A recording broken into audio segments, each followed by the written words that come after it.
Hi all, and welcome to the Cohort 8 Soirée. Wish you a very good afternoon, morning, or evening, depending on where you're joining from. And thank you for taking out the time to join with us today. As some of you may be aware, the Nudge Incubator exists to support disruptive non-profit startups with the DNA of scale, speed, and innovation. Started in 2017, we have had the opportunity to partner in the journeys of over 70 nonprofit startups and over 100 founders who are now impacting tens of millions of lives. Our aim at the Nudge Incubator has always been to help build sustainable, confident enterprises, to help build organizations that have the agility, aggression, and adaptability of startups, and at the same time, embrace practices and prudence of industry leaders. I'm very happy to say our 8th cohort is a wonderful testimony to this vision. It is with great pride and excitement that we present the 8th cohort of the Nudge Incubator. And today at this event, we celebrate the culmination of their 9-month journey with us. Our 8th cohort consists of 28 founders representing 15 nonprofit startups, tackling some of the hardest and most wicked problems in the areas of resilient livelihoods, school leadership development, social motion learning, healthcare access, childcare, nutrition, and land and property rights. Proud as we are of our fearless entrepreneurs who have braved the pandemic, societal, and many other hurdles to step out into the unknown, it is extremely important to underscore that disruptive ideas and founders deserve unflinching, unwavering support. And we hope and we wish they get a lot of it from all of you. For members in the audience who would like to connect with the cohort, we will be sharing the Connect card link in the chat window from time to time. You can use the Connect card to indicate your interest as many times as you want. With that, we move to the main agenda for the day, a showcase of short 3-minute videos throwing light on the cohort's work. Let's kick off the event with the first organization, Sajhe Sapne. Founded by the indomitable dreamer Survi Yadav, Sajhe Sapne provides end-to-end support to young women in villages to launch and grow their careers in modern-day jobs. Let's know more about the Sapne Walis.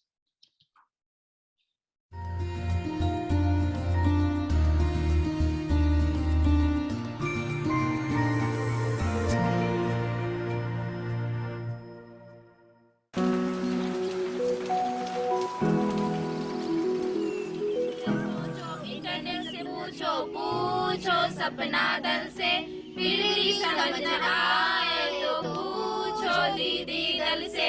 मुझे बचपन से ही सीखने का बहुत मन है। तो मेरा बिजनेस आइडिया है कि मैं अपने गांव में एक प्रिंटिंग शॉप खोलूं। What are the options that are available for our young women after 12th in villages?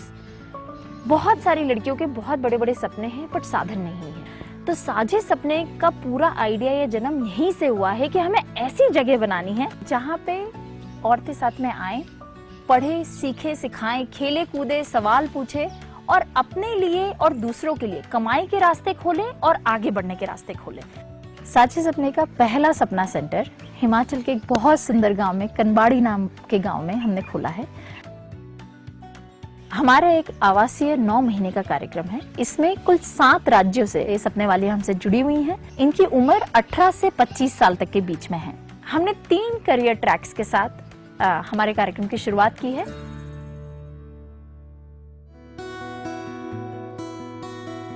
पहले मैं मैथ से बहुत डरती थी, लेकिन यहाँ पे आके एक लैंग्वेज की तरह मैथ को मैंने सीखा है। इस प्रोग्राम ने मेरा कॉन्फिडेंस बिल्ड किया है बहुत ज़्यादा और करियर इंटेलिजेंस की भी बहुत सारी चीज़ें सीखी हैं, जैसे इंग्लिश में बात करना। हमारे गांव में भी बहुत कम लड़कियां, मतलब ना के बराबर लड़कियां जो हैं वो लैपटॉप पे काम करती हैं, तो बस इसीलिए मन किया कि कर लेती हूँ और फिर मैंने कंप्यूटर लैंग्वेजेस सीखी। जो हम चाह रहे हैं कि जो सपना सेंटर, सपना दल जब साथ में आए तो वो इन मूल्यों पर अपना जीवन जी पाए। इन मूल्यों को हम मानते हैं सच्ची, पक्की, गुड़ी, जुनूनी, दिल की। पहले सपना दल में, पहले बैच में जितनी लड़कियां ग्रेजुएट करी, सभी एक जॉब के साथ ग्रेजुएट करी।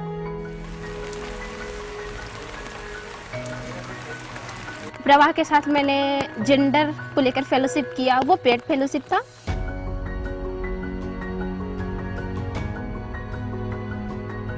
जब मेटा द्वारा जो प्रगति प्रोग्राम है और नच की जब पार्टनरशिप हमारे साथ हुई और उन्होंने हमारा इस सफर में जब साथ दिया तो बहुत सारी चीजें एक साथ आगे बढ़ने लगी।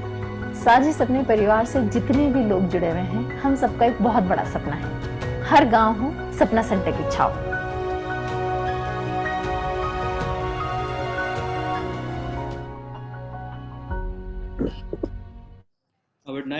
I would now like to invite Dr. Gopichand Katragada, who mentored Surbhi during the incubation, to share his thoughts on the work Sajhe Sapne is doing. Thank you, Manoj. I hope you can hear me. My video is not turning on. That's okay for me. I'm running another conference here at CII at the Taj Western. So happy to be part of this program, which I've been associated for the past several years. And really, in addition to being an advisor, the most important benefit for all of us is that we learn quite a bit from people like Surabhi, who dream big.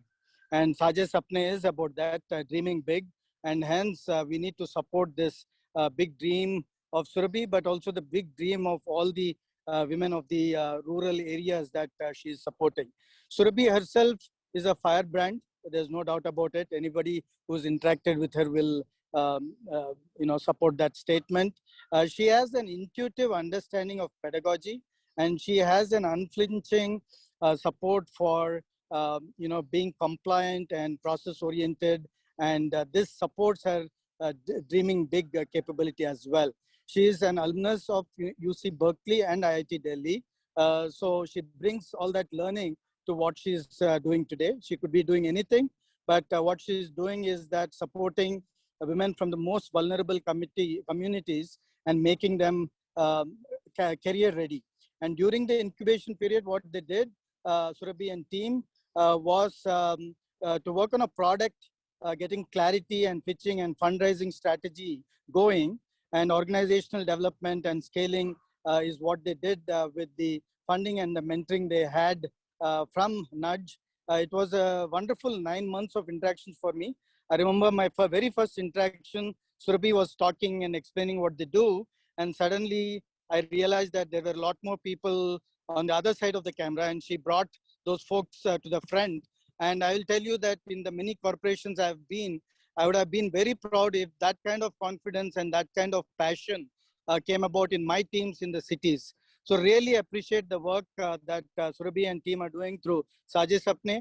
I really think that the support is deserved, not just for Surabhi, not just for Sajhe Sapne, but for each of the ladies, wonderful ladies who are joining the workforce, as India will add 100 million new jobs over the next decade. They cannot do that unless we have Sajhe Sapne successful. Thanks, Manoj. Back to you. Thank you, Gopi, for the kind words and the encouragement. Next up is Esther. Founded by Agnita and Ravali, Esther offers an immersive program to put women on an accelerated trajectory to be workforce ready. Let's know more about Esther.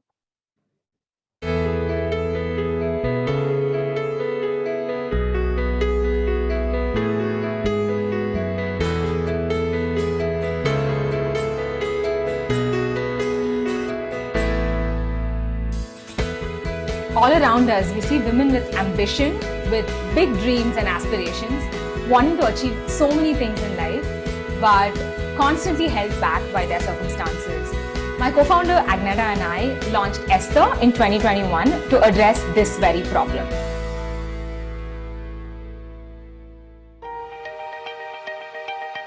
We designed keeping the pandemic in mind, so we launched online interventions for women specifically in small towns, in semi-urban areas, covering 4 things. 1, career readiness, 2, life skills, 3, access to mentorship, and 4, on-the-job experience.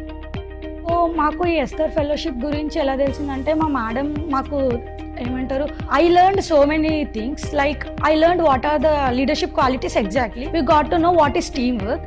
By utilizing all these opportunities in my career job, I can give my best to my company where I can work. Students get to learn a range of topics. They get to create their professional profile on networking sites to get information about jobs that are available to them. They also learn about internships. I am the only person in my family who got graduated. I joined and applied for the fellowship to learn the interview skills as well as how to prepare for the interview and how to prepare my resume and as well as cover letter, and it helped me a lot. Good morning, everyone. I hope you are ready for the session today. We speak in English and the local language when we do the sessions with the students. The fellowship has really made a difference in the lives of these women. After I'm meeting with Shushmita only, I got clarity. You have to apply for these, so you will get this job, these opportunities you have. But after the fellowship, almost 98% of the students have reported a high degree of confidence in being able to pursue their career goals after their graduation. I really wanted to pursue my career in civil services. So here comes the Esther, because there was session related to SWOT analysis, interview session and introduction to gender. We're really grateful for having been incubated at the Nudge and being part of the Pragati by Meta. Over the next few years, we hope to reach many thousands of women from small towns across Telangana, Karnataka and Tamil Nadu. We want to see Esther being a fellowship of choice for women graduates from small towns to pursue their big dreams.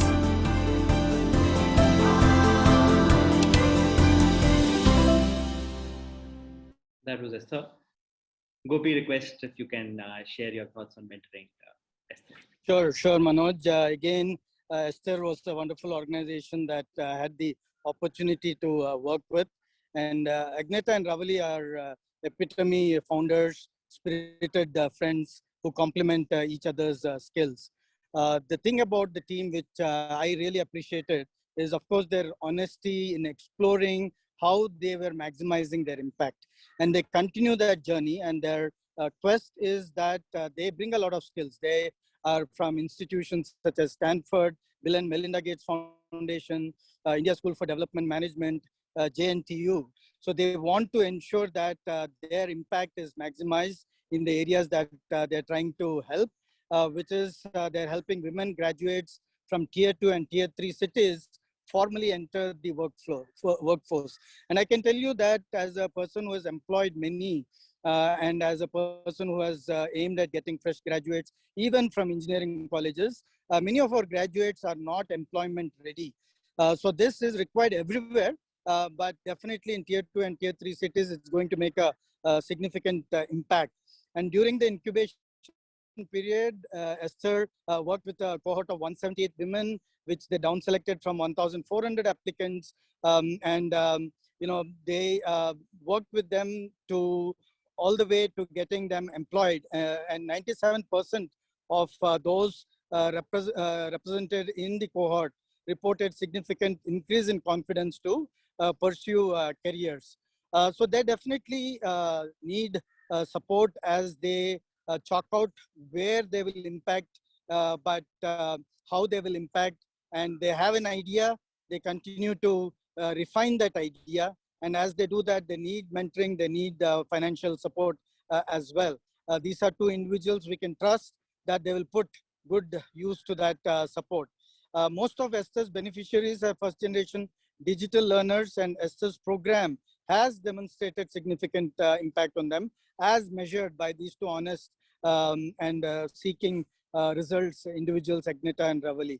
So again, I request everyone on call to draw out and support them in many ways. Back to you, Manoj. Thank you so much, Gopi, for the call for support and for batting for Sajhe Sapne and Esther. Thanks again, Gopi. Before we move on, I'd quickly like to remind the members in the audience, if they'd like to connect to Sajhe Sapne or Esther or any of our wonderful organizations, please indicate your interest using the connect cards we are sharing in the chat window. Thank you so much.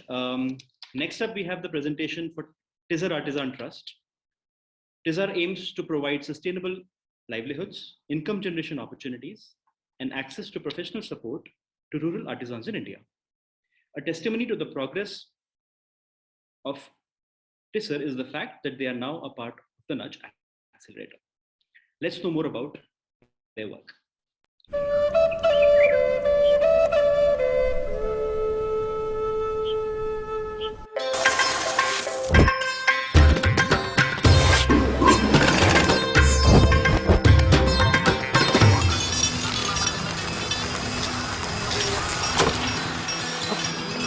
The word tisser is a French word. The meaning is weave. It's an artisan trust and we work in the non-profit space. In Indian context, if we see the handicraft and handloom segment, one has to realize that product is in the core. Unless a product moves from a creator to a consumer and unless it is bought by the consumer, there is no livelihood generation, there is no sustainability. When we entered the segment, I decided personally was that I want to work on a value chain approach. Eventually, we started doing cluster development. Cluster development is one of the best methods of artisan growth. Then you work with that particular cluster which is around 300 to 500 to 600 artisans spread across multiple villages, and then you support them for a longer duration, that is around 3 to 5 years. मैं तो बचपन से मिट्टी का काम कर रहा हूँ। हम लोग का जो फील्ड है जमाने के हिसाब से बदलते रहते। सबसे बड़ी प्रॉब्लम ये होता है कि हम लोग जो मिट्टी का काम करने वाले हैं मिट्टी का काम कर लेते लेकिन मार्केटिंग का बहुत प्रॉब्लम है। टीचर के साथ जो हम लोग जब से जुड़ा हुआ हो तो उसके उनका जो डिमांड रहता है, जब मार्केट में कभी कभी उनको पॉट, गणपति अलग अलग डिमांड रहता है उनका, उसे से हम लोग प्रोडक्ट बना के टीचर को देते हैं। तो उसके हिसाब से पहले से अच्छा डेवलपमेंट है।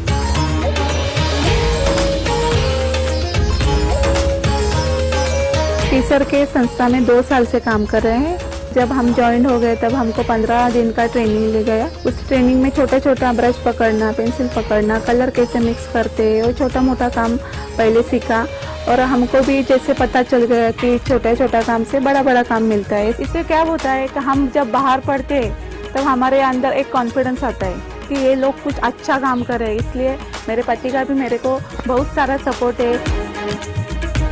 A social entrepreneur has a vision and hope is the only thing they carry with them. We can play that bigger role through good products, working capitals, innovative models where nudge, meta holds our hand. I think we can make this big difference. बंधू येईल माहेरी न्यायाला गौरी गणपतीच्या सणाला गाडी घुंगराची न्यायाला गौरी गणपतीच्या सणाला.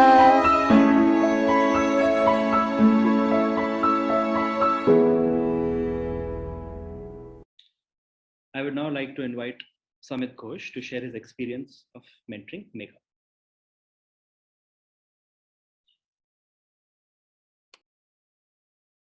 Muted.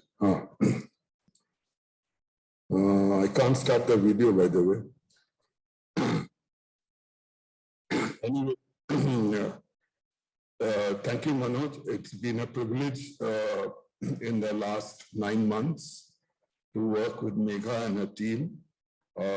As you know, during the COVID period, this whole artisans have gone through a very difficult time. And this, I think, is a unique model where they support the artisans end to end, you know, starting with the production, design, marketing, supporting finance, etc. on the whole. And they've been marketing online and they have also shops through which they market the product. So it is it's a comprehensive support of artisans across the country. It has been my great privilege to work with Megha, who of course comes with over 25 years of experience working in World Bank, KPMG, Maharashtra government, etc. So my role has been more to encourage her and learn from her in this very interesting and important area of of our work. She has been able to bring in also technology, ICT integration, setting processes together. She's done market research. So the whole process, I mean, she has a very comprehensive and modern approach. And I think the artisans group will have will benefit greatly from the work TISA does. Thank you. Thank you, Samit. Thank you so much, Samit. Up next is Svatanya India Foundation. Svatanya, based out of Delhi and run by the power couple Deepa and Nimish, empowers underprivileged women by upskilling them to make handicraft products. Let's have a quick look into Svatanya's work.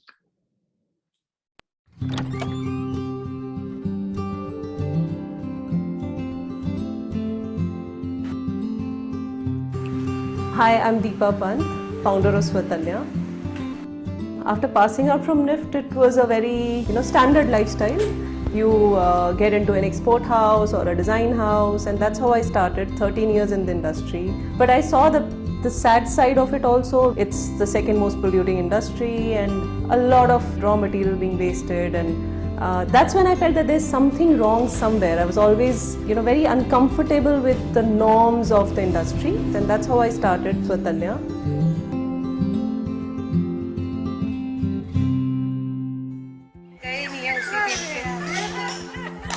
Svatanya is a responsible creative craft enterprise based in Delhi, and we work with underprivileged women.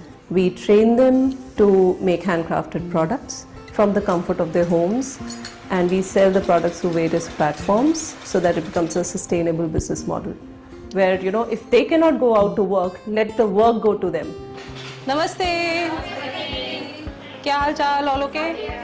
Okay, अच्छा, आज हम एक new animal बनाएंगे. So we started with just 2 women. Women have been associated with us and working for almost like 6 years, 7 years also.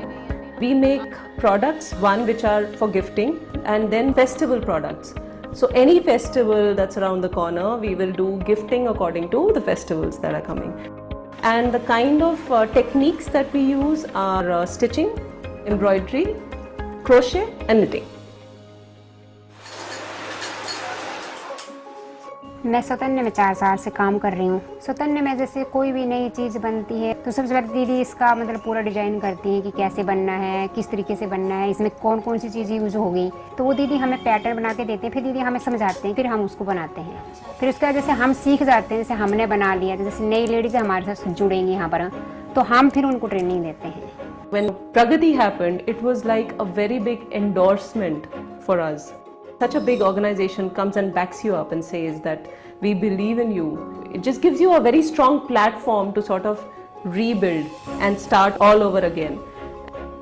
The kind of exposure and possibilities that we have with Meta coming in, right, where we have this exposure not just within the country but also an international exposure as well.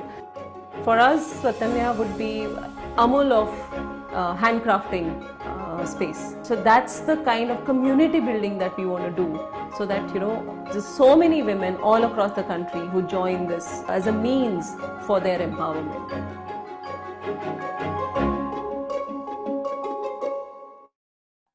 I would now like to invite Ujjwal to share his experience of mentoring Deepa and Nimish. Hi Ujjwal, would love if you can switch on the video.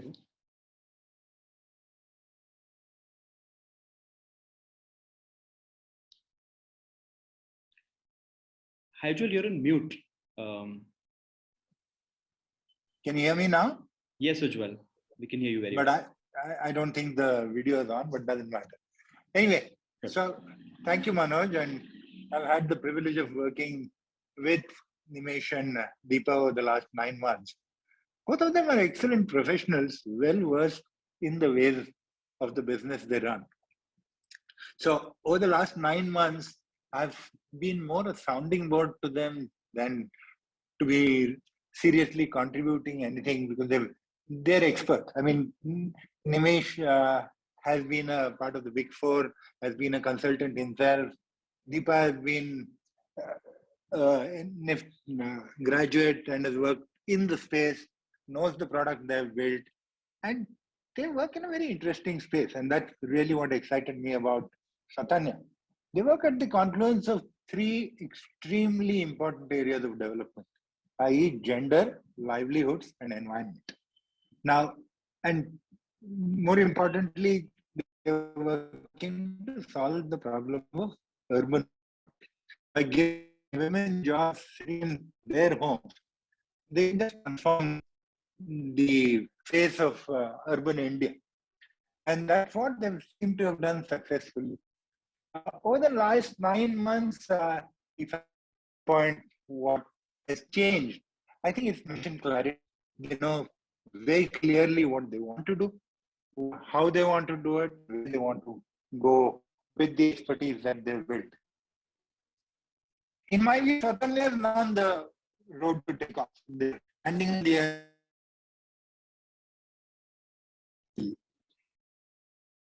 Hi, I think your audio is breaking a bit. Yeah. Sorry to okay. interject, So what I was saying was, I think Svatanya, can you hear me? Breaking or? Yes, Ujjwal, now we can hear you. Yes, Ujjwal, we can hear you. Very well. So what I was essentially suggesting was that Svatanya is now on the road to take off. They're standing on the runway, ready to take off. Will easily grow 5 to 10x over the next 2 to 3 years. All they need is your support in terms of finances and other things. So good luck, Svatanya, Team Svatanya. Thank you, Manoj. Thank you, Ujjwal, for the kind words. Thank you so much, Ujjwal. Next is the playful sounding Ekibeki. Ekibeki, which means oneness of interests, identifies traditional Indian crafts which are at the risk of extinction, focuses on reviving them through design, skills, market interventions, and building self-sustaining artisan clusters. Let's dig a bit deeper into Ekibeki.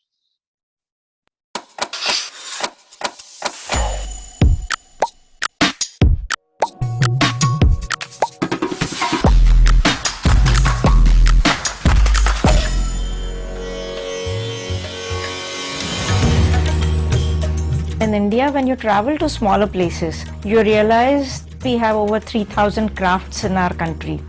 Ekibeki is a Marathi word, which is like a yin-yang in Marathi. We work with the artisans across India where we make sure that they are able to earn their livelihood through craft. One of the earliest clusters we started working with is copper enameling.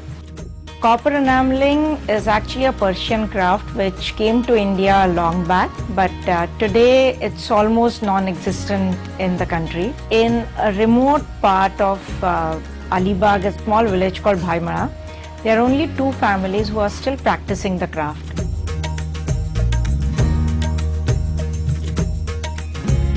एक कारीगर के लिए कला से बड़ी कोई चीज़ नहीं होती। मैं कॉपर एनामल का 1975 से बिजनेस कर रहा हूँ। ये आर्ट बहुत दिन से हम लोग ने बचा के रखी है और उसको और आगे लेके जाने की सोच में है। We work with few other crafts like this, which is Chitrakati, Gond, Patachitra, Madhubani, Golden Grass. Earlier I was working with a few clusters. Now the artisans have realized that through design intervention and market linkages, they can actually grow and they can earn their livelihoods through crafts. जो भी हम बना रहे हैं इसकी marketing नहीं कर पाते, तो क्योंकि हम शोरूम्स में डायरेक्ट नहीं जा सकते, कुछ कॉन्टैक्ट्स नहीं रहते हमारे पास, वो हेल्प मेरे को एकीबेकी फाउंडेशन से बहुत अच्छी तरह मिल जाती है। I knew what I was doing, I knew what my passion was, but to put a structure to it and to take it forward in a very, very structured way with very capable painters is something which Pragati has helped me through. We are working minimum with 450 artisans and we would like to reach at least 10,000 more artisans in another 10 years' time. So we become this enabler where they are able to reach the final customers, they are able to reach their maximum potential, and Ekibeki moves out to the next possible cluster.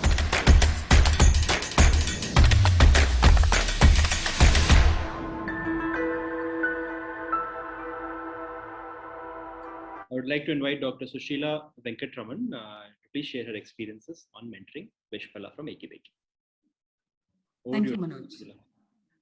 It's been a very interesting experience because personally, I love crafts and art, but I'm not so conversant with in depth with some of the craft clusters that Ekibeki has been working with. So for me, it's been a great learning experience. One of the things I realized is that many traditional crafts are dying because the children of artisans go to other jobs. They take up other jobs just because they don't see these traditional crafts as a sector that's worth staying with. And it's a pity because many of these crafts are so valuable and so beautiful and such an integral part of what India and Indian culture is. So it was very, when we first discussed the issues and discussed the problem that Ekibeki was addressing, it was very, it was just very heartening that somebody was taking up the cause of making sure that these crafts don't really die. So the way Ekibeki has been working is they go deep into each artisan cluster, into each craft space, and actually, help them not just with the craft, skill building for the next generation and so on, but going deeper into the whole community, because the belief is that unless the community thrives, the art form itself is not going to be able to survive and move forward. For me, there was therefore a lot of learning, but the issues we talked through and worked through were things like the growth plans, brand identity, the idea of for-profit versus not-for-profit, capacity building, which has now, I think, gotten to the point where the fundamentals are in place and Ekibeki can scale actually much more, much faster and much more than even, I think, their wildest dreams. And we also looked at areas like fundraising. Working with Vishpala has been an absolute delight because she's very receptive to ideas and suggestions. And, we have a lot of discussions, very open, very comfortable discussions. She's not afraid to question and ask questions about even some of the basics of what they already believed or were working with. And I think that's good because it's always going back to the basics and asking and making sure that the fundamentals are strong. And what is very, very heartening, and for me, the most heartening part is the deep involvement with the artisan community and a very, very clear focus on the community, their welfare, and therefore the continuity of the crafts. So I really believe the work that Ekibeki is doing is fabulous. It is very, very valuable, and I think it's essential for a country like ours. I believe they are poised to grow fast, and I really hope they find a mechanism where they can move from cluster to cluster or work on multiple clusters simultaneously. So all the very best to Ekibeki, and thank you so much, Vishpala and Naj. Thank you, Dr. Sushila. Thank you so much.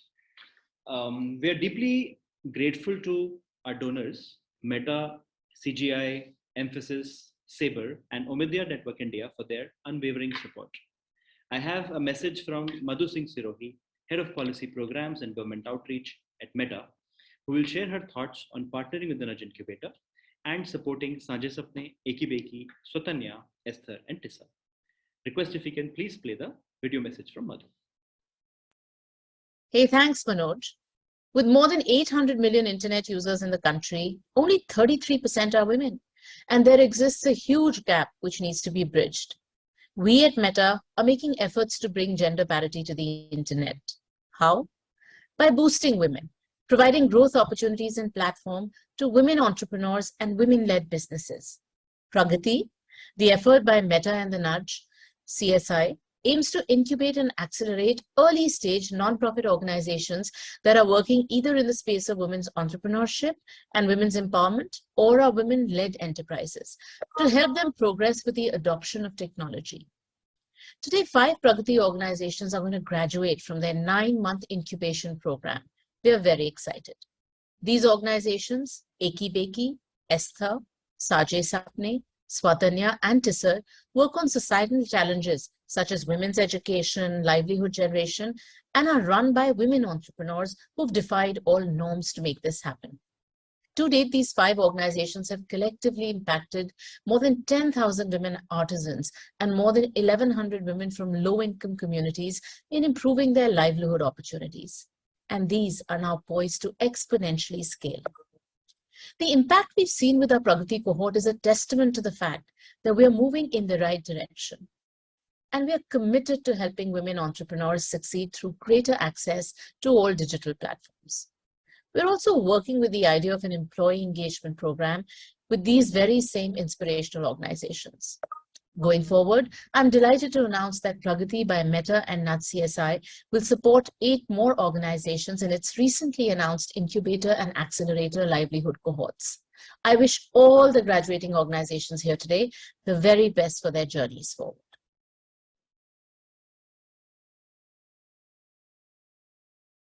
Thank you for the encouraging words and continued support, Madhu. Shifting gears, let's move to education. Up next is the video presentation on the Apprentice Project, founded by Anand Gopakumar, Monica Peswani, and Prashant K. TAP aims to enable all children to become leaders of today and tomorrow. Let's understand more about TAP's work.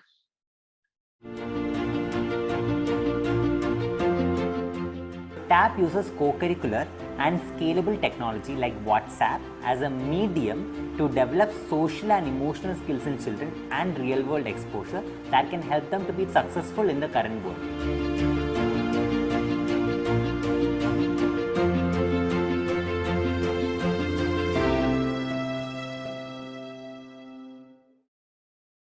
My name is Anand. I am the co-founder and CEO of the Apprentice Project, TAP. If you look at the world around us, we have moved away from a content world to a skills world or to a people-centric world.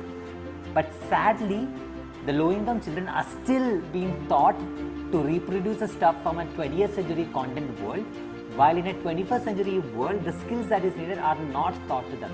We have close to almost 180 to 200 million children who come from low-income communities in our country, which means we have to create scalable solutions. We have created a WhatsApp bot called TAP Buddy. TAP Buddy delivers self-learning videos to children. The children see the video. The amazing school teachers in school help the children do the activity in the video and motivate them to submit the video through TAP Buddy. The TAP Buddy also shares a lot of behavior nudges which motivate the children to create a lot of real-life changes through their socio-emotional learning. पहले मैं ज़्यादा creative भी नहीं थी, जो अब बहुत अच्छे से मुझे क्रिएटिव करना और बहुत सारे अच्छे डिज़ाइंस और ड्राइंग्स बनाना आ रहे हैं। एक्चुअली मुझे भी 6 मंथ्स पहले ये पता नहीं था कि बच्चे ये सब कुछ कर सकते हैं, क्योंकि उन्होंने इतने सारी चीज़ें मेरे सामने बोल के दिखा है कि जैसे कि architecture, what is the work of architecture and different types of coding, किस तरह का कोडिंग तुम कर सकते हैं। It makes me feel independent, that I am doing the work by my own self, and I am excited about this year and also same time curious, and I'll get to know how to use Python and how it functions. In the next 3 years, we want to strengthen and launch a pure self-learning bot which should work with approximately 100 to 200,000 children. We want to continue directly with working with the children, which we call it as a learning lab, so that we can learn and adapt and absorb the things that we are learning from the ground. Our dream for all children of India is that their current reality of each child should not become a hindrance for them to be successful and thrive in the 21st century world.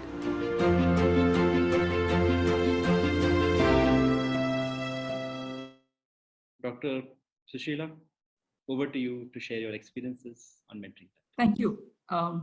When Gopi mentioned a while ago that there will be 100 million new jobs, and children from low-income backgrounds are very much going to be part of those 100 million jobs.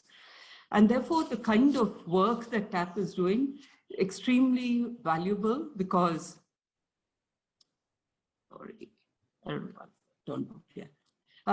because they're going to be preparing those children for those jobs of the future.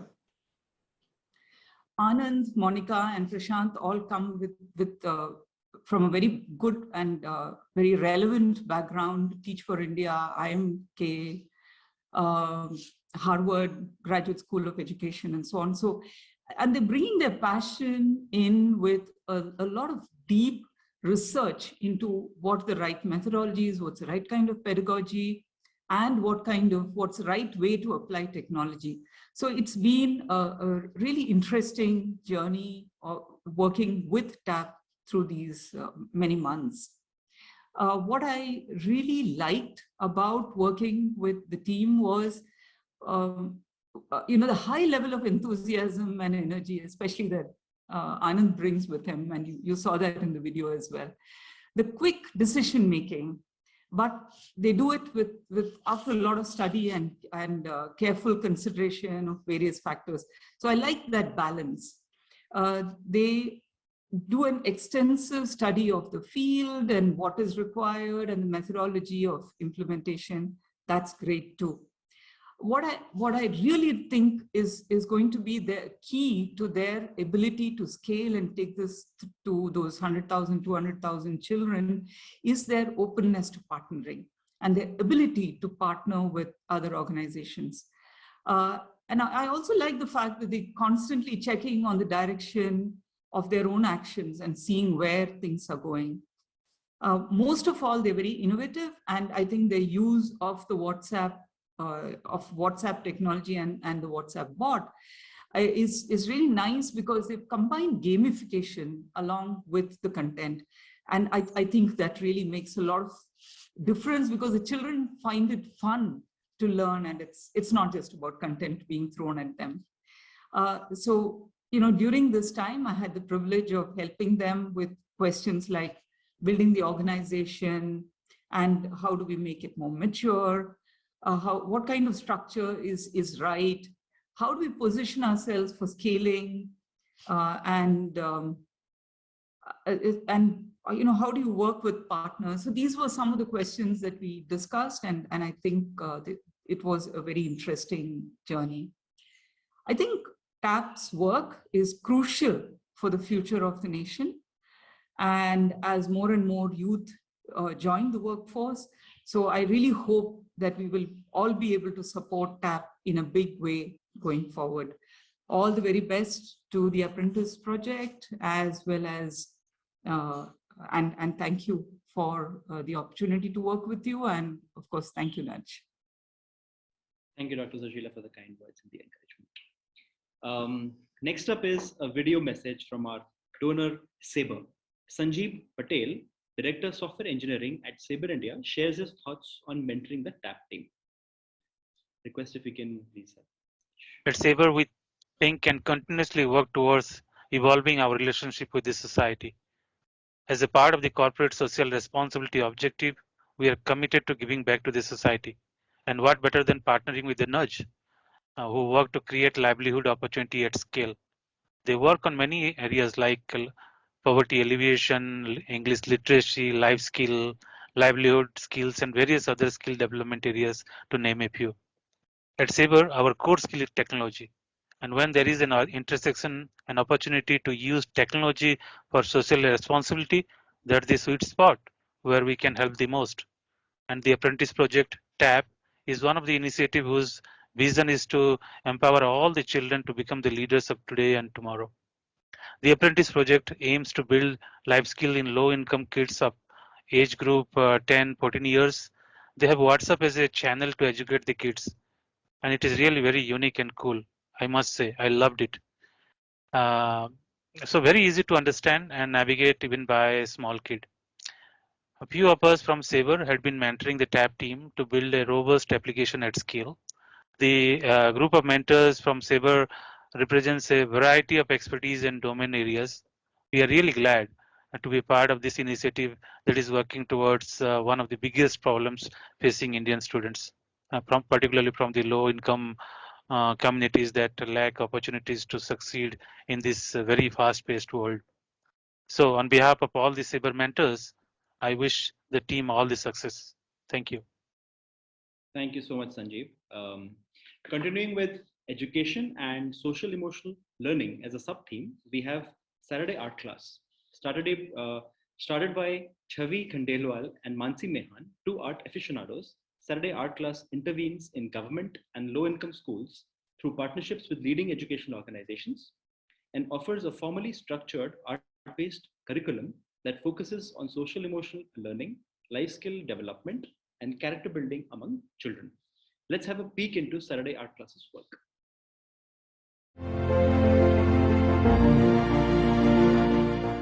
At Saturday Art Class, we believe that every child, irrespective of their socio-economic background, deserves a safe space where they can just create and express themselves.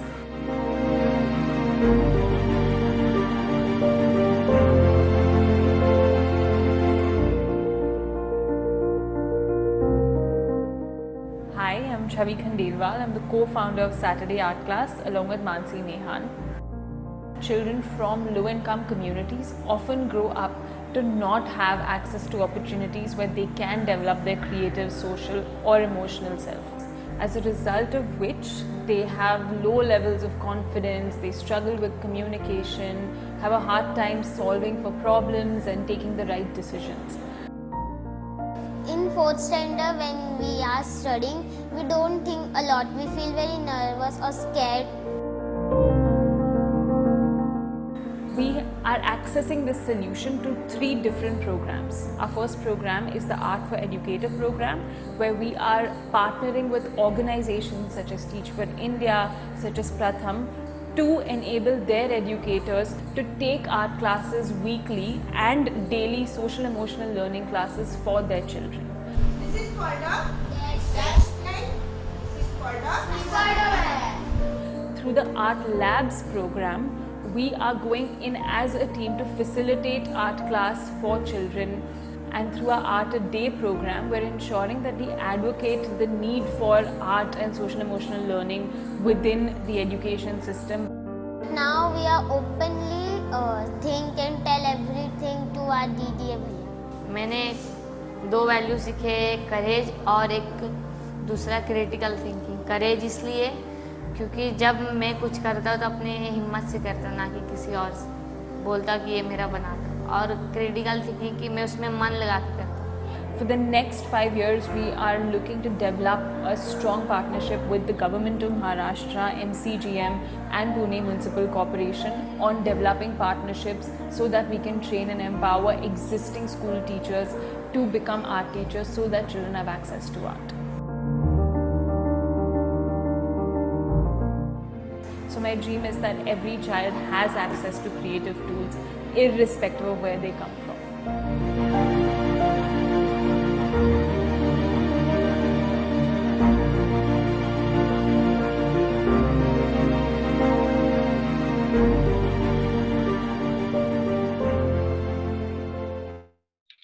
I would now like to invite Ujjwal to share his experience of mentoring Chavi and Mansi. Over to you, Ujjwal. Ujjwal, I think you're on mute.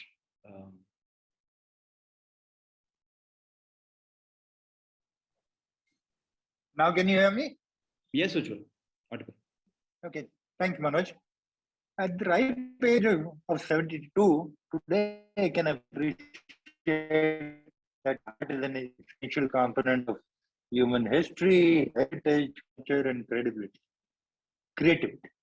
Now, back when I was in school, and this is ancient times, almost 65 years back, I thought of art as a free class. Never quite gauged the importance of art and art education. Now, luckily for the youngsters of today, the new education policy 2020 has recognized art education and socio-emotional learning as an integral part of the curriculum for children going forward. Now, where is the challenge? The challenge is the government has recognized it as a policy. But on the ground, are there teachers who can deliver on socio-emotional learning, on art education, art as education? Sadly, the answer to that question is there is a huge gap. And that's where Saturday Art Class comes in. Chavi and Mansi have developed a curriculum for training the teachers, thereby bridging the gap between government's policy and action. Today, with the work that they're doing, and they're doing it now with governments, with other large partners like Pratham and Teach for India, there is the ability to reach out to children and to teachers and to train, make sure that they're trained and they deliver on the objectives of the new education policy. Over the last 6 months, Chavi, who's an architect, and Mansi, who's a Teach for India fellow, have worked very hard. I've seen them gain in confidence, and a measure of that is their budgets have doubled, their manpower has doubled, their ability to talk as equals with government or large partners like Teach for India or partners do. So that they're now ready to change the name of Satya from once a weekend hobby to a regular part of transforming curriculum. So good luck, Chavi, see all this. And funders here, this is a critically important part of the future of our children's education. Can I request you to wholeheartedly support it like they are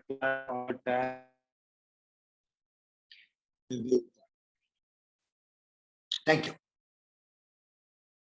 Thank you, Ujjwal. Back to you, Manoj. Thank you, Ujjwal.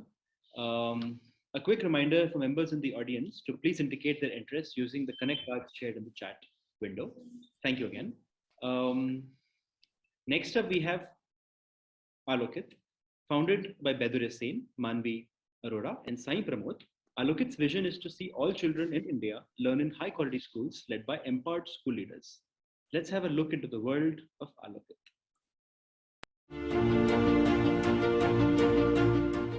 Alokit develops the capacity of school leaders, who are the principals and HMs, in order for them to run their schools effectively and improve student outcomes.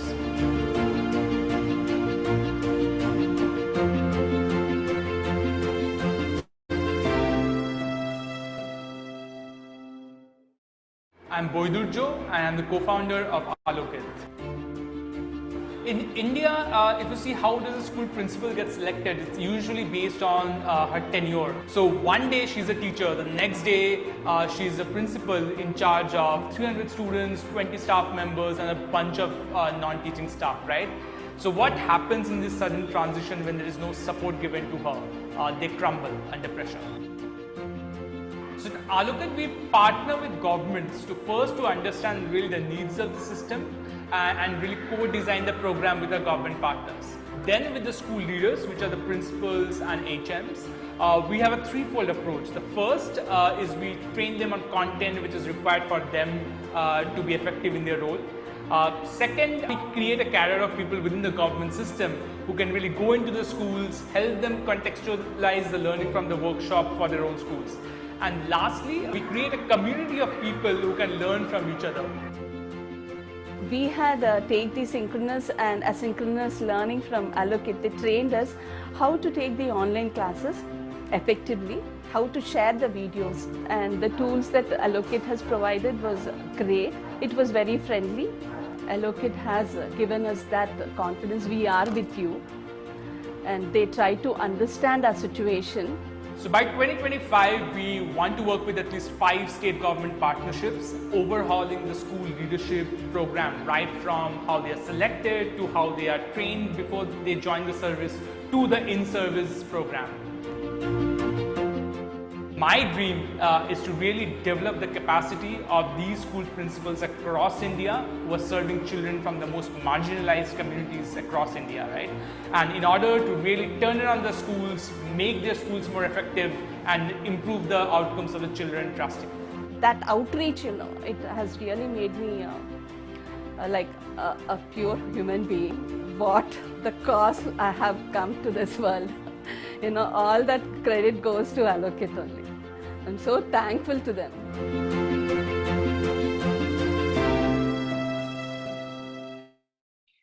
So next up is a video message from Lan on his experience of mentoring Alokit.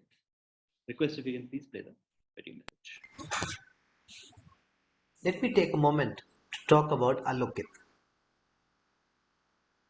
an organization that I have been privileged to work with over the last several months.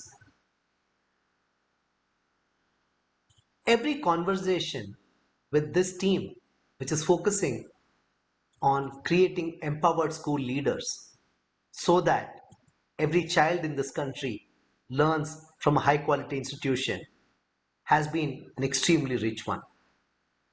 This is a team that comes to every interaction of ours prepared with a detailed set of questions. They have very clear expectation of what they want. They are very clear on what they want to communicate and what are the areas that are working well, not working well. And the fact that they have, as a very young organization, they have been able to do a tie-up with the government of Telangana in a multi-year project shows that three things. One, the solution is most necessary. That this team has got it right, and they have been able to establish their credibility and their ability with the government ecosystem.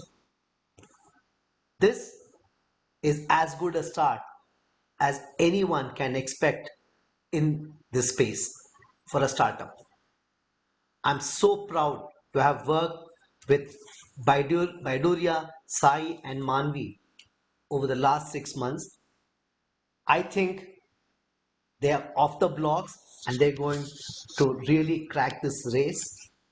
I wish them all the very best, and I hope to see continued success with them, and I hope to work with them on a continued basis too. Thank you. Thank you so much, Lan. With that, I hand over the reins of the session to my colleague Akash. It was a pleasure to present the work of these 8 wonderful social entrepreneurs. There are 7 more organizations to go for Cohort 8.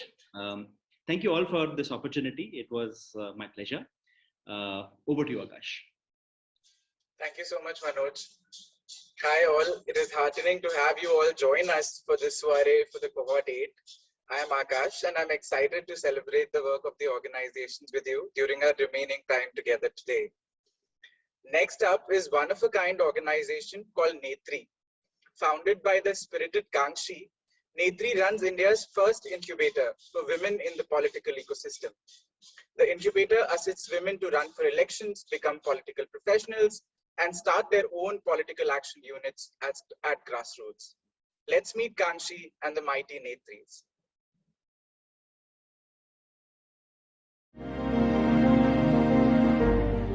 Netri ambitions itself to become that aggregator of a fragmented political space and bring the opportunities for women and people wanting to be a part of the gender inclusive policy making space, use it to the advantage and change the nature of the government and politics.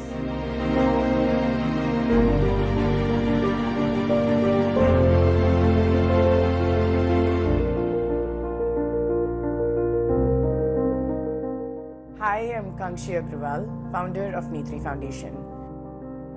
So there are 700 million women who are a part of this democracy, almost 50% of the population. But they are represented by only 78 women in Lok Sabha.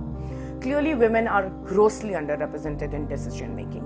In the last 3 years of working with multiple beneficiaries, we understood that politics is uncertain and unviable for most women pursuing it. So Netri Foundation is building a platform for women political professionals. This will serve as an entry point and a pathway into political ecosystems where they can directly influence campaigns, but also, better yet, find ways into public leadership as they find their feet deep into the experience, skill set and mindset of being in politics. सब कुछ दिया बताई राधानी में लड़ना चलना को सिखाई राधानी में. When I contested a municipality election last March, Kangshi supported me a lot. That was a great support for people like me who don't have any political background, who have never participated in campaign. The ultimate dream is to be able to train 5,000 women in the next 2 years to add them to the political professional workforce. ज्ञान मिला कि महिला सब कुछ कर सकती, महिला क्या नहीं कर सकती. तो ये ज्ञान आया तो हमने फिर यही ठान लिया कि हम भी प्रधानी लड़ेंगे. So Netri, basically made me to realize that you don't really need a godfather to be in politics. You can be your own godmother to get more other women like you to sustain in politics. I dream of a world where women are actually with agency able to choose politics, can make viable and certain careers within the political ecosystem, which directly impacts the outcomes of the government on climate change, on social infrastructure policies, on GDPs and the economies, and better still also on the law order and the peace situation for country.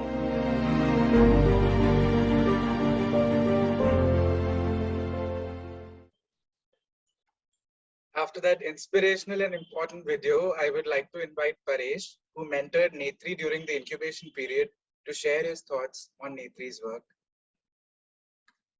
Thank you, Akash, and good evening, everyone. I think it's really been a huge pleasure kind of working with Kangxi over the last few months to really understand the space that she's been involved in. I think while initially one started with this whole trepidation about politics, I think it became clearer as she fine-tuned her journey to talk about political professionals and creating pathways for women to participate in politics. And to my mind, I think it is not just timely, but also practical the way Kangxi is planning to approach it. I think my interactions with Kangxi have been extremely open. Kangxi comes across, as you could have seen from the video, extremely passionate. She's smart. She's worked in organizations which gave her the domain experience, whether it is Center for Policy Research, whether it was PRS and the Lamb Fellowship and multiple other organizations that she's been associated. I think her understanding of that space really gave her the confidence of being open to be challenged, open to questions.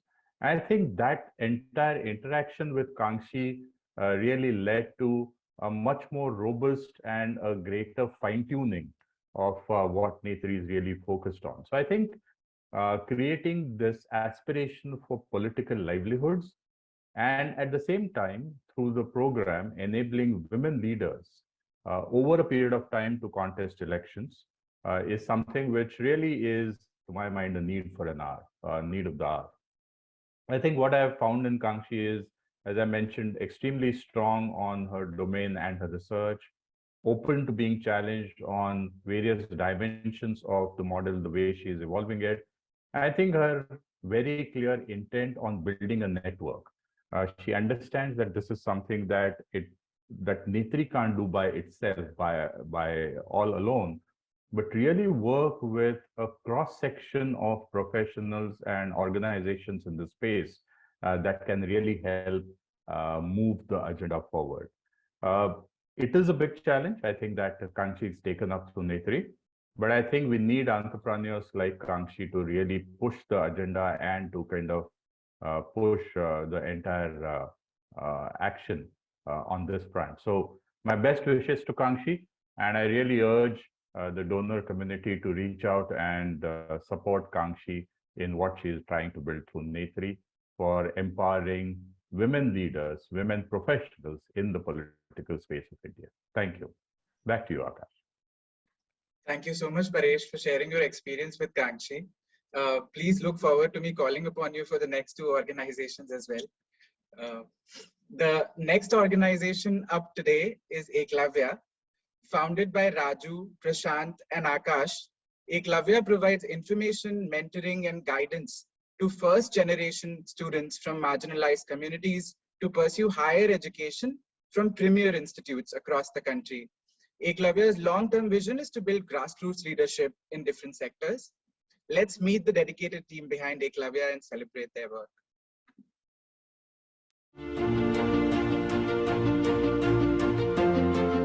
At Eklavya, we are helping first-generation learner students from rural India to help them get into quality higher education institutes and social sector fellowships.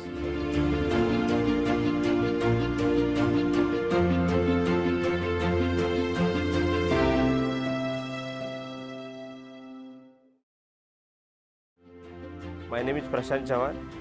I am a co-founder at Eklavya India Foundation.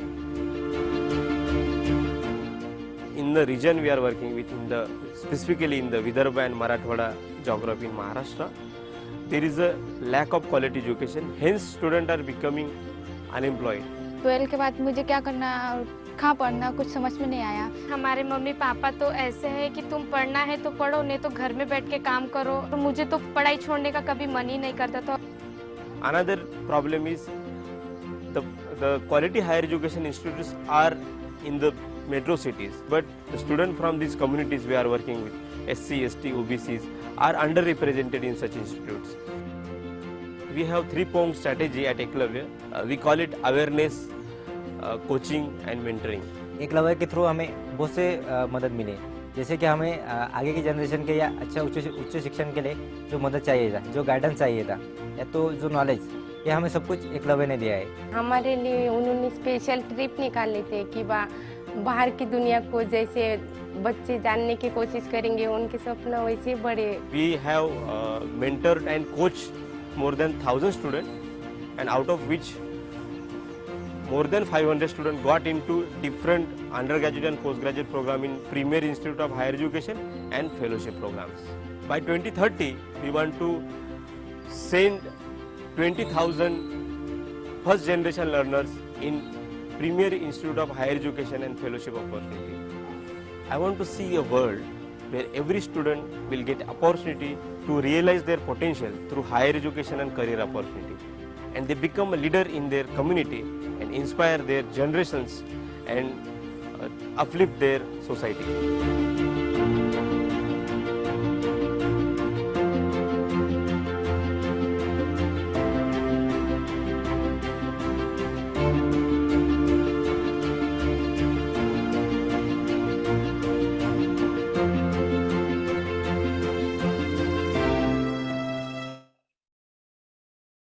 I would now like to again invite Paresh to share his mentorship experience with Eklavya. Thanks, Akash. I think, to my mind, Eklavya has been a very unique organization, and we kind of witnessed that firsthand when Manoj and I kind of visited their work in Yavatmal in Maharashtra at the peak of summer. I still remember. Eklavya, to my mind, is exceptional because it's set up by the four co-founders, Raju Kendre, Prashant Savan, Akash, and Smita, who really come from the communities that they are seeking to represent. And these are really the tribal communities, the nomadic communities, the OBCs, the SC/STs. And frankly, I think the lived experience of the four co-founders reflects in the way they are approaching the problem and the kind of issues that students face. They belong to the region. All of them are first generation learners themselves, come from very, very humble backgrounds, but have graduated to participating in institutes like TISS across their campuses, Azim Premji University. Raju currently is at SOAS through a Chevening Fellowship, and multiple other organizations, JNU and so on and so forth. They've also kind of now promoting the fellowships where students don't want to kind of necessarily be part of an academic program. So whether it's the Chevening Fellowship through the Global Scholars Program or the Gandhi Fellowship, the SBI Fellowship that Smita has been a part of. So I think this entire approach to using education as the pathway to not just economic opportunities, but I think really bringing about transformation in their communities is really heartwarming. To my mind, I think the work of Eklavya is really something that can transform not just the individuals, but really the communities. Because this is not just about supporting these students as they get into institutes of higher education, but really subsequently, the plan is to work with the alumni to help them become role models for the community, not just necessarily through social sector organizations, but whether it is government opportunities, whether it is private sector opportunities, whether it is through academia, but really create role models. I think the best part of the mentoring process that I have found and we have engaged very, very intensely has been, I think, the intent and the commitment. I don't have to kind of restate that. The fact that there is a strong focus not just on the individual students, but really bringing about change in communities, as Prashant was talking about, over a period of time. And this is a long process because these are communities that have been really deprived over the last many decades since independence. I think their willingness to learn, I think their willingness to accept new ideas because they come from a background where they've not been exposed to these kind of environments, I think was really heartwarming. Uh, it's early days for Eklavya, and I think they will need all the support that you can provide to kind of take them to the next level.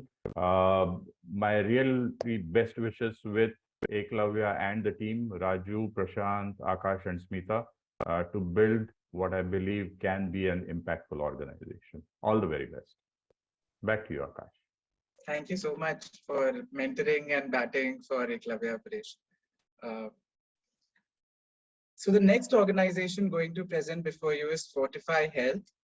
Founded by Nikita and Corina, Fortify Health focuses specifically on fortifying atta with iron, folic acid, and vitamin B12 to address the issue of iron deficiency anemia. Their products are consumed by more than 1 million people across the country. Have a look at how Fortify Health is solving the anemia problem in India.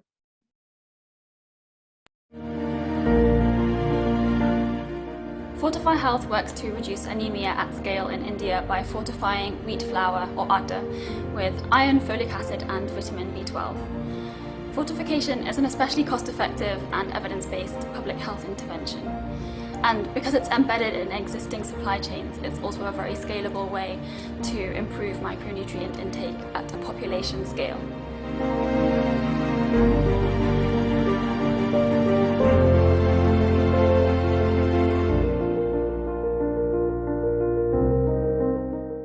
Hi, my name is Nikita and I'm the co-founder and CEO at Fortify Health. India में anaemia एक काफ़ी common problem है और लगभग आधे से ज़्यादा India में वुमेन्स जो है वो एनीमिक है. 2 in 3, so 67% of children between 6 months of age and 5 years old are anemic. Anemia can have especially debilitating effects at different stages and points of a person's life. For women, it's associated with adverse reproductive outcomes. It can also have effects on motor and cognitive development. इसका solution काफ़ी easy है. हमें सिर्फ जो iron युक्त जो diet है वो हमें कंज्यूम करना है. इंडिया में डेली डाइट में आटा एक कॉमन फूड है, तो इसलिए फोर्टिफाई हेल्थ जो भी कमर्शियल चक्की आटा मिल्स है उनके साथ पार्टनरशिप करके उनको आटा में माइक्रोन्यूट्रिएंट यानी कि आयरन ऐड करने के लिए टेक्निकल और फाइनेंशियल सपोर्ट करता है. We estimate that fortification of wheat flour can reduce anemia by 34% if the anemia is due to a lack of iron in the diet. For our beneficiaries and consumers, we anticipate that later down the line in the longer term future, they would see reduced fatigue as well as hopefully improved education outcomes and higher income prospects. We have currently 2 government department partnerships going on, as well as have partnered with 24 mills in the open market to expand fortification into the private market. We anticipate that in the next year, we'll be reaching around 10 million people through one of our government partnerships. And in 3 years, that will be reaching around 4.5 million people through our open market work. For children who are consumers of fortified atta, our hope is that they are able to achieve more of their full potential and not be held back by poor nutrition. For women, we also hope that they will have generally better health and that their future children will not be affected by micronutrient malnutrition.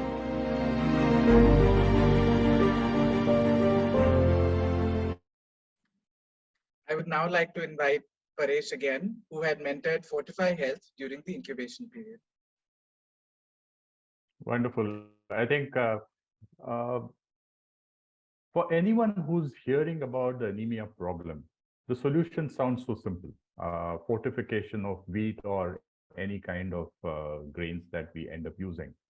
But I think as I engaged with Nikita and Corina, what became apparent was, while I think the approach or the solution sounded very simple, the kind of implementation challenges that we face, and I'll come to, I think, 2 aspects of those implementation challenges are so daunting. And that became apparent for us as we went on a field visit in Ahmednagar to one of the millers that Fortify Health works with. I think it's really been a pleasure working with Nikita over the last many months. Nikita, again, has been someone who's not just reflective because she engages with a whole set of advisors who come with very different domain experiences. But I think her ability to zoom out on strategy, to really look at the big picture and zoom into really getting into the nitty-gritties of operations was something which was apparent as we kind of engaged over these months. I think Nikita is also very conscious of the fact that given the size of the problem that she is working with, building a strong team, not just a field team, but also a strong leadership team is something that Nikita has been focused on over the last few months. And I'm sure she is making great progress in how that's evolving. I think the approach that Nikita spoke about, whether it is the millers or whether it is working with the public distribution system of Maharashtra, I think the kind of challenges that you encounter when it comes to fortification are so immense.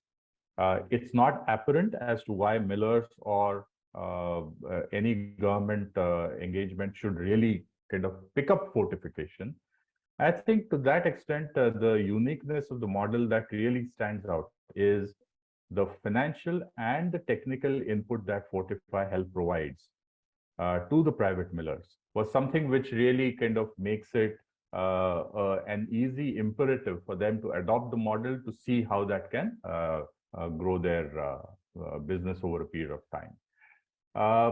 I think the problem is large, the problem is complex.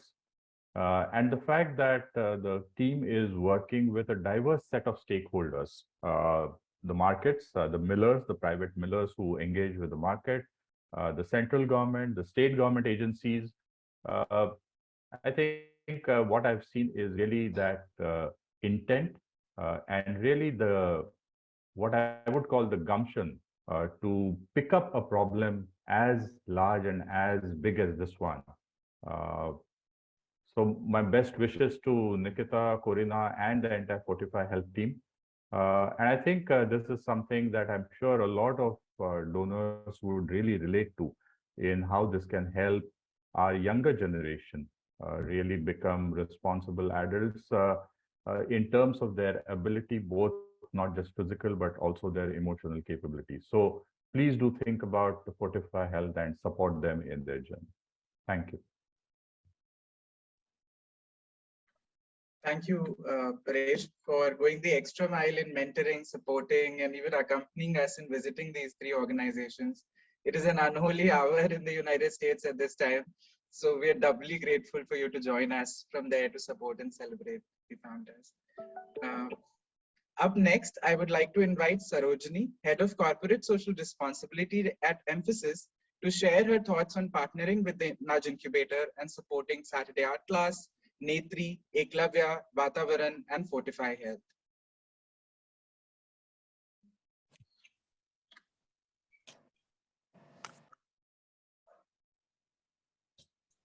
Yeah, hi, are you able to hear me?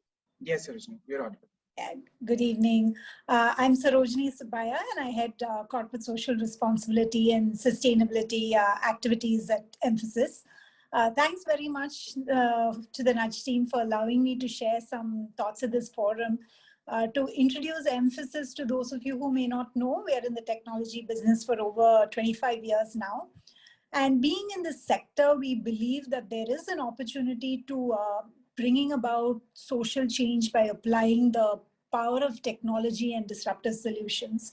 So keeping that in mind, Mphasis through our CSR arm, which we call F1 Foundation, supports programs where tech can drive impact and outcomes in the areas of education, livelihood creation, equitable development, and more recently, environmental sustainability.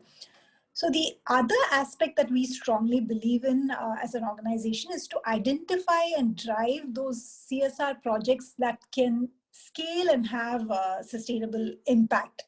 So the differentiator for us has been in identifying capacity building programs where we can amplify the effect with limited resources. So this is where our experience on supporting the incubator program and the associated organizations with Nudge's Center for Social Innovation has resonated with our own thought process. So while on paper we are supporters of Nudge in various initiatives since back in 2015, we ourselves feel to be true partners in spirit, or co-travelers in this common journey that we're all on to build a better ecosystem, dream of a poverty-free nation, and enable everyone to lead a meaningful life. So thank you for being partners. And coming to startups within this cohort, there's very little for me to say except great appreciation for each and every one of you in this cohort for taking some of the most pressing problems that we have and creating a difference with your own innovative ideas. And in the past several years, we've been glad to incubate and support 23 startups. Love to mention the ones that we've had the opportunity to support in this cohort: Alokit and Eklavya Foundation, immense potential to improve the quality of education; Fortify Health and Netri, for taking your initiatives to support and uplift women in the country; and Saturday Art Class for your innovative approach to support children; and Waatavaran for creating livelihood for tribal communities. So I'd like to end by saying that we're really looking forward to continue collaborating with all of you and building ourselves stronger. Congratulations to every one of you and wishing you all the very best. Thanks. Over to you, Akash. Thank you so much, Sarojini, for those inspiring words. We really appreciate your long-standing support and look forward to working with you in the future as well. Up next is Barefoot Edu, founded by Jonathan, Shubhankar, and Soumya. Barefoot runs an incubator for school principals to use local resources effectively and drive innovation in schools, leading to better student outcomes. Please meet Jonathan and his team that is creating tremendous impact at Barefoot Education.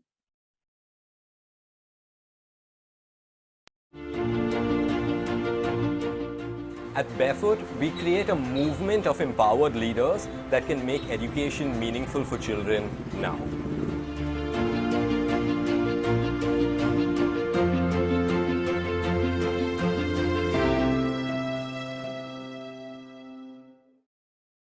I'm Jonathan, the co-founder of Barefoot Edu Foundation and Director of Strategy and Scale. The number of children that attend schools in India, 240 million, would make up the 5th largest country in the world. Now it's anticipated that 90% of these children will leave school without the skills that they require to survive in today's world.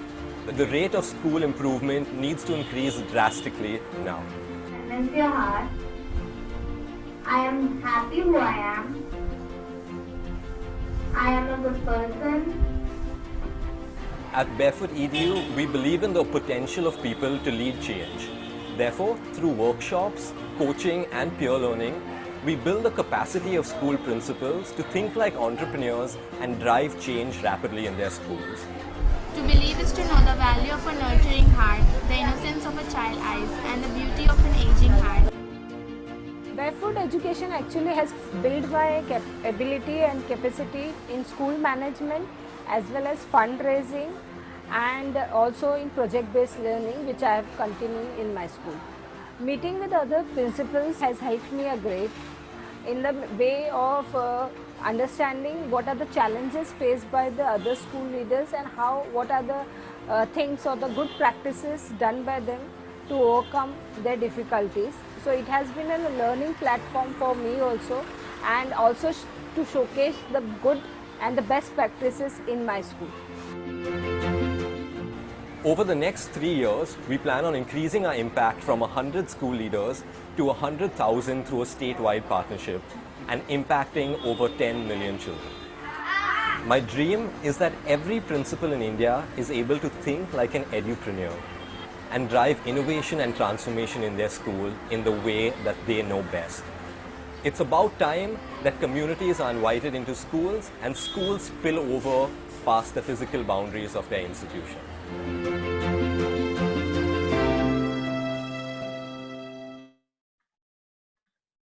I would now like to share a message by Lan, who mentored Barefoot during the incubation period. The basic hypothesis with which Barefoot education works is that the skill and the will of the school leader has a 25% plus impact on the outcomes and the impact of the school. This is backed by research. Similar studies have been done in many parts of the world and have all come to the same conclusion, that the skill and the will of the school leader is very critical. The way Barefoot does it is what differentiates it. It's an intense high-touch model where the school leaders engage themselves in a practical set of assignments and exercises that they will implement in their own schools. So if there's any example of a learning by doing, this is it when it comes to school leadership development. And this capability, the school leader's capability, is so critical and so less focused in our education system that this is a very important aspect that needs focusing on. So my interactions with Jonathan, Soumya, Subhankar over the last 6 months has been focused so much on learning from each other. I can tell you I learned so much from them, both in terms of their experiences and from their questions. Every meeting they would come extremely well prepared with what they wanted, and they would sort of nail it down very well. At the same time, they were also giving enough space and had so much openness to learn from different models. This has resulted in a model that they have today where with Sandbox School, they do the things themselves. They work with the school leaders to do it themselves. At the same time, they also have a partnering model by which they can scale up the impact of this work. This, to me, gives the potential of a solution that can have high scale at low cost. It's been a fabulous experience working with Jonathan and the team. I wish them all the very best, and I hope that they continue to see great success, and I hope to sort of be a part of the journey in their success as well. Thank you. Our heartiest thanks to LAN. We're running slightly delayed and are left with 3 more organizations. This means we will take around 15 to 20 more minutes. We apologize for the delay and encourage you to stay with us through the entire event. These are amazing organizations and their work needs to be seen by you. Thank you. Up next is DK Health Access, founded by Dayanand. DK Health is working on bringing 600 million Indians access to affordable quality healthcare by leveraging government health schemes through a tech solution. Please view the amazing work done by DK Health.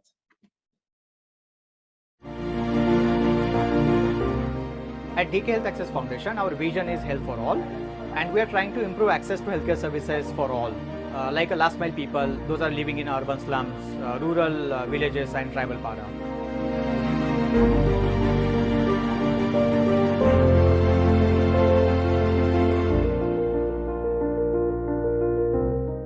Hi, I'm Dayanand.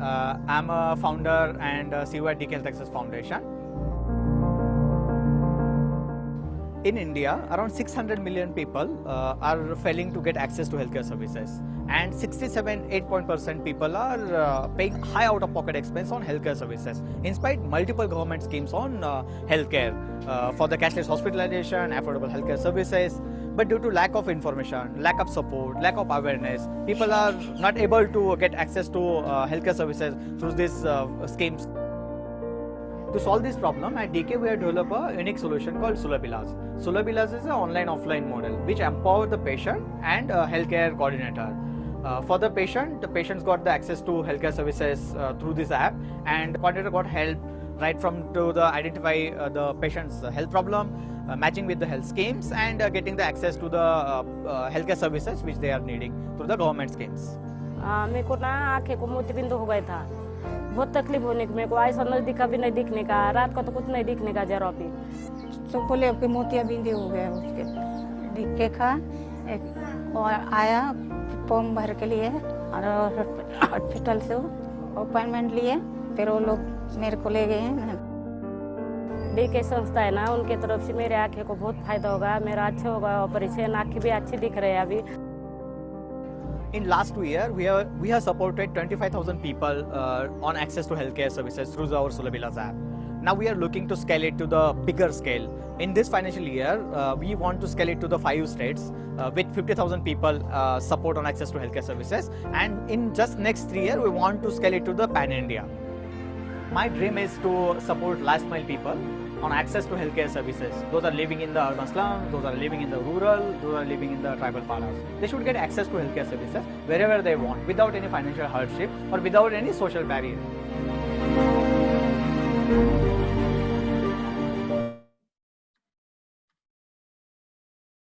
I would now like to invite Subhashri, who actively engaged with DK Health Access during the incubation period, to share her thoughts. Thank you, Akash. Daya is a very driven founder who is also a first-generation graduate. At DK Health, he has proven his management and operational skills by leveraging over 8 crores of government funds to impact over 25,000 people's health in a short span of 2 years. During the incubation period, after some trial and error, that DK made significant progress in achieving a product market fit. They have laid down an actionable operational plan and established various partnerships to determine their model for scale. They were also recently selected among the 10 orgs to be incubated by Unlimited Growth. Daya has high learnability and a can-do attitude. It's been a pleasure working with Daya over the past few months.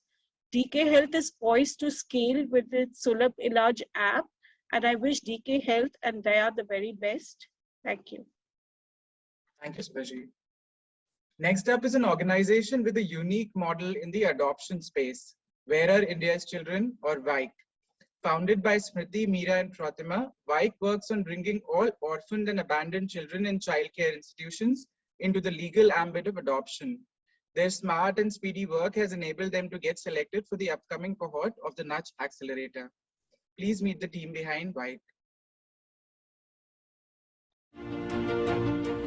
We are working to ensure that abandoned, orphaned and surrendered children living in shelters reach the legal adoption pool and potentially reach a forever family.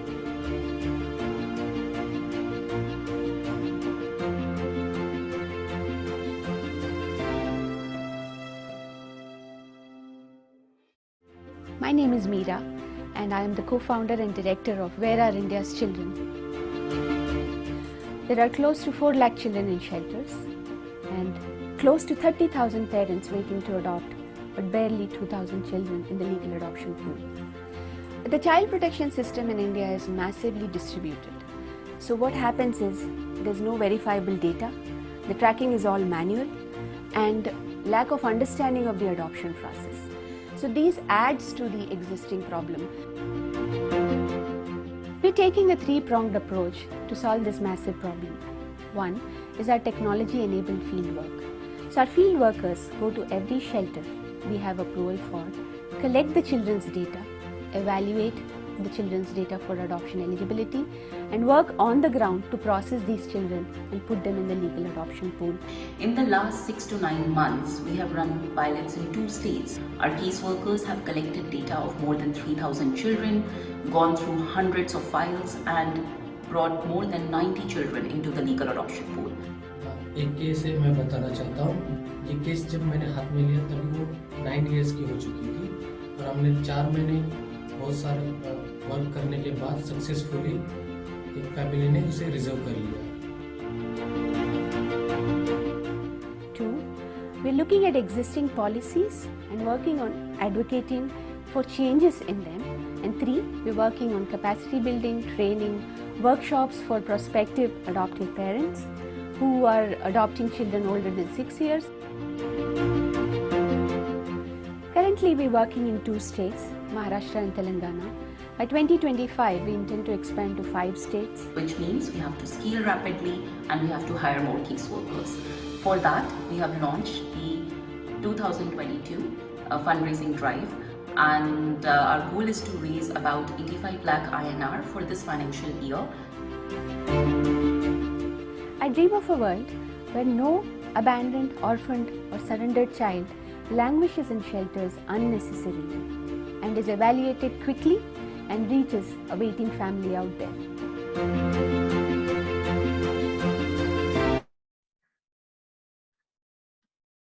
I would now like to invite Dr. Krishnan, who actively engaged with WAIC during the incubation period and took their cause all the way to the center, to share his thoughts on the work that the organization and the founders are doing.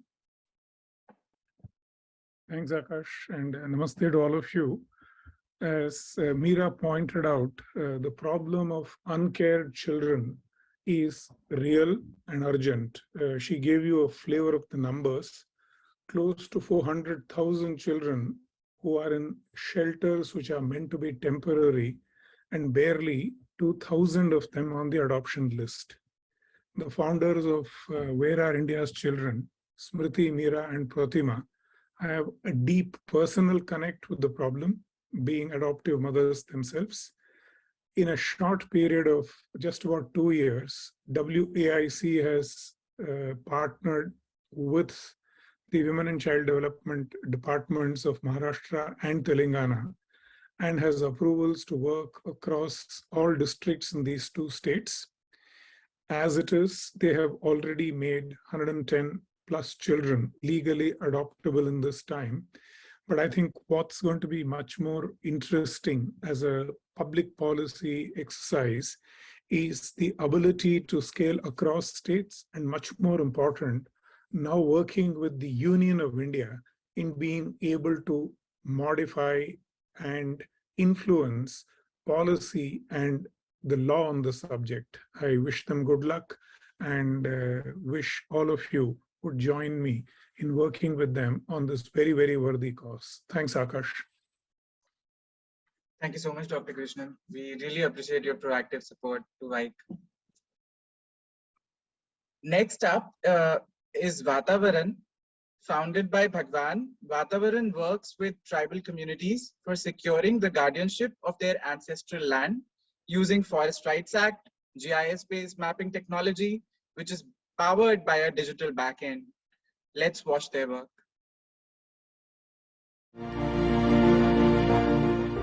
We are serving the tribal communities to protect the forest, to unlock the livelihood opportunity by sustainable cultivation and collection practices in the forest habitat.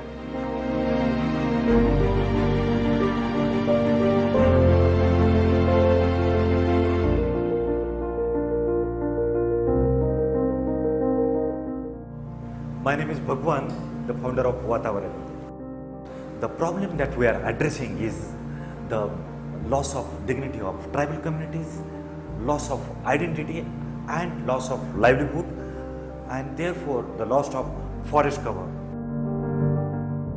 आगरे लोक बोलायचं आम्ही तुमचे लावायला नाही येऊ काम करायला आमचं करून दे काम नंतर तुमचे आम्ही येऊ तर नाही आमचं पहिले काम करा नाही करा तर तुम्हाला मारू.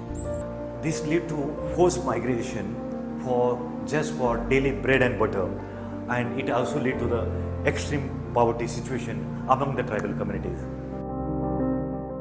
We are restoring the guardianship of forests by tribal communities, and we are also been promoting the sustainable and resilient livelihood practices among the tribal communities. We are empowering the tribal communities through workshop, trainings, and the daily intervention and engagement. Second, we are using the technology to propel the change. Third, we are building the partnership and collaboration with government and civil society organization. Last 3 years, we already impacted almost 1 lakh tribal family members. In next 4 years, 100 million acres of forest will be protected. 1 million sustainable and resilient livelihood will be established.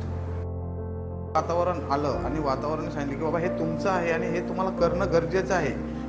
त्यानंतर वातावरण आल्यानंतर वातावरण फाउंडेशनने आम्हाला सांगितलं की हे तुमचं आहे आणि आपल्याबरोबर एक जो चांगला साथीदार आहे तो म्हणजे 2006 साली आलेला कायदा वन हक्क कायदा. My dream is for the first time in independent India, the tribal community will have dignity and sustainable livelihood in their own forest habitat.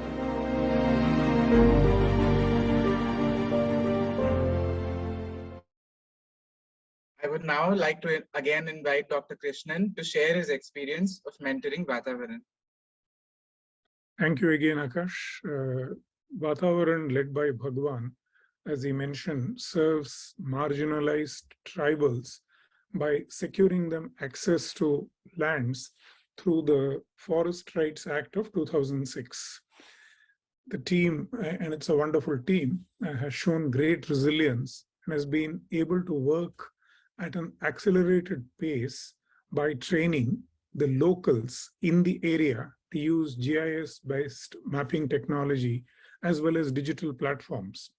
There's an enormous amount of paperwork that needs to be done to secure these rights, and that's where the GIS-based mapping and digital platforms have helped. They have also now built considerable traction with key stakeholders at the local level and at the district government levels, including the elected Gram Sabhas. Their work is currently in Maharashtra, where they have engaged 10,000 plus tribals to protect close to 800 acres of forest land. All going well, in the next phase, they'd like to enter Madhya Pradesh and Chhattisgarh. Like WAIC, this is a difficult public policy area with not easy to adapt revenue models, and policy and law are important. And that's again an area where Waatavaran and Bhagwan have been able to go beyond the local and influence the state and the national level. Again, good luck to all of them, and wish all of us would continue to support this very important work. Thanks again, Akash. Thank you, Dr. Krishnan. Really appreciate your support. Up next is Pooja, who manages investments at the Omidyar Network India. ONI is a long-standing supporter of Waatavaran, and we are excited to hear her thoughts on partnering with the Nudge and supporting them. Thanks, Akash, and thanks, Dr. Krishnan, for the explanation on Waatavaran as well. So at ONI, our overall thesis is that we make investments that benefit what we call the next $500 million, which is the bottom 500 million of the economic pyramid that will be adopting mobile technology. I work specifically within what we call the property inclusivity vertical, where we look at issues including title, tenure, and housing. So we believe that property impacts individuals in deep-rooted and nuanced ways, and also examine property through adjacencies such as livelihood, gender, climate, financial inclusion, and so on. So we funded Nudge in 2018 with the idea that the property inclusivity space in general had a dearth of new entrepreneurs coming in because there were a lot of legacy organizations in this space, and that there was a high barrier to entry because there's not much training and there isn't much funding in the area.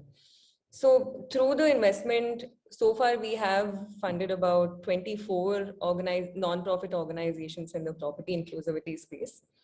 And I mean, our experience with Nudge has, of course, been exceptional. And this Soirée is really exemplary of how Nudge identifies and provides support, extensive support to brilliant organizations working in critical white spaces. Personally, I mean, I was put in touch with Waatavaran very early on in my in the beginning of my work with ONI, and I feel lucky to have been put in touch with Bhagwan, because I'm a huge fan of the work that he does and the work that Waatavaran does. So it's an incredibly difficult area to work in. It's a conflict-ridden area, and it's at the intersection of forest rights, climate change, and governance systems, all of which are slow-moving bodies. The solution provided is tech-led, and it's based on capacity building, which means it can have sustained impact over a long period of time. And our sincere hope is that it's a model that will be picked up across states so that it scales and creates a template of interaction between governance and forest dwellers. Interestingly, in some of our conversations with the international consultants we work with on the property rights space, Waatavaran has come up so many times as a rising star and as someone that we need to keep a lookout for in the nonprofit ecosystem. And I completely get why, because every conversation that I've had with Bhagwan has been immensely enjoyable. He's so committed and optimistic, and energetic and every conversation that I've had with him has been immensely valuable for me. I've learned so much from him, and I really look forward to collaborating with Bhagwan and Waatavaran. Good luck. Back to you, Akash. Thank you so much, Pooja. Really grateful for all the work that ONI is doing to support brilliant organizations such as Waatavaran. Okay. Akash, Nirbhay is there. Yeah. Great. So next up, I'd like to invite Nirbhay, who is Director Asia Pacific Corporate Social Responsibility at CGI, to share his thoughts on partnering with the Incubator and supporting Barefoot Edu, DK Health, and WAIC. Hi, Nirbhay. Thank you, Akash. I hope you are able to hear me. Yes. Yeah, good evening, everyone. I think it's so pleasure to hear to some of these stories, and especially when it's all about change and there's so much of commitment about making the change happen. These are the areas which are one of the toughest to handle for sure. And I'm very confident that the technology will enable and reach out to the millions who really need such support. Quickly talking about CGI, where I head sustainability and CSR. We are funded in 1976. CGI is one of the largest independent IT business consulting firms. We are about 82,000 consultants across the globe.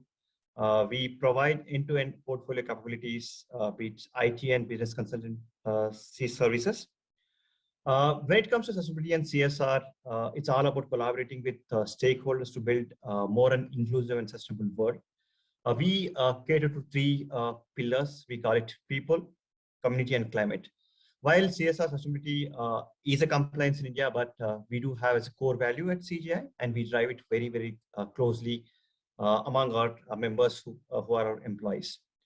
Under people, we work, the idea is about to create access and enable access to technology and business education to the marginalized, and work with various institutions and support, be it STEM, digital literacy, or inclusion programs, where we live and work. Under communities, where we are working very closely with an urge is about providing opportunities, especially around Tech for Good and Tech for Good initiatives, which address and solve the largest problems that we have been going through. Also under communities, we provide volunteering opportunities for our members to support local social and environmental causes with time, resources, and skills.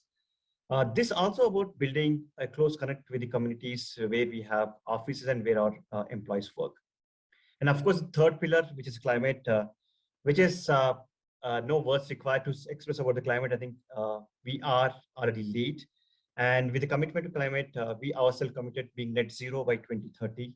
And we have been working very closely with the not-for-profits around organic farming, which are around offsetting some of these practices, and see how much more we could do it.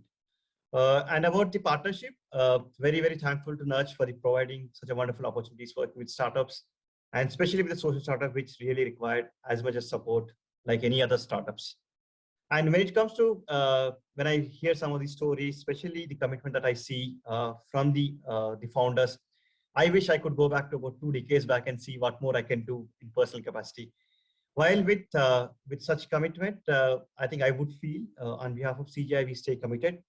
And I wish all the very best for the startups for the next set of the journey, which is certainly going to be challenging, but certainly going to be even more fruitful. Thank you, Akash, and over to you. Thank you so much, Nirbhay. It's a pleasure working with you, and we're deeply grateful for your support. We've now reached the end of all the presentations, so I request Subhashri to share a vote of thanks with all the attendees. Thanks, Akash. Thank you first to our founders and their teams for their vision, their courage, their commitment, and their drive to help solve some of the toughest problems faced by India's poor. Thank you to the great Cohort 8 of the Nudge Incubator. Great thanks to our funding partners, Mphasis, Meta, CGI, Sabre, and ONI. Thank you for believing that social entrepreneurs transfer our world for the better at scale and choosing to support these entrepreneurs and our program. I would like to give a special shout out to our CSI partners and mentors who have worked with these organizations to refine their strategy over the past 9 months. You are the pillars of our program. Thank you, Samidha, Ujjwal, Paresh, Lan, Sushila, Raj, Rajesh, Dr. Krishnan, and Gopi for working with this cohort. Thank you to our various supporters who have inspired, given sessions to, or worked with these organizations over the past 9 months at our various boot camps or Zoom sessions. I'm amazed at the collaboration in the social sector, and you're all living proof of that. Generous with your time and your knowledge and your experience. And special request to the donors on this call. To be sustainable and to scale, these organizations need your support. Please take time to get to know these great organizations and support their great causes. You can reach out to us at csi@thenudge.org or email or to the emails posted in this chat. You can also fill out the Connect card in the chat. Thank you to our audience for making the time to support these great entrepreneurs. Akash? Yeah. A very warm congratulations to Cohort 8. It's been a pleasure working with you, and we look forward to many more years of working together. Thank you everyone else for taking the time out of your day to celebrate the amazing and crucial work done by the founders and their organizations. Bye. Thank you everyone. Have a wonderful evening ahead.